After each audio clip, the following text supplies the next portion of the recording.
Today, I will show you how to archive multiple posts on Instagram. And if you find this video helpful, please do not forget to like and subscribe. Now, the first thing I'd like you to do is log into your Instagram account and launch the application. Once you're logged in, you're going to go to your profile. Once you're on your profile, you're going to click on the hamburger at the far right on the top. Now, once you click on the hamburger, it should open up settings and display.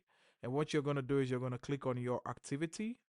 Once you click on your activity, you're going to scroll down until you see content you shared and you're going to see posts. You're going to click on posts, and here you're going to select the post that you'd like to archive.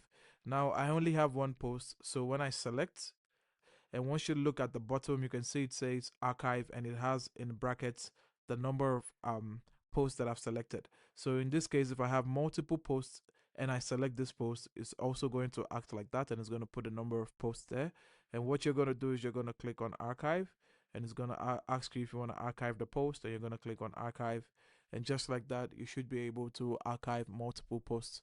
And that's how to archive multiple posts on Instagram. If you do find this video helpful, please do not forget to like and subscribe, and I'll see you in the next one.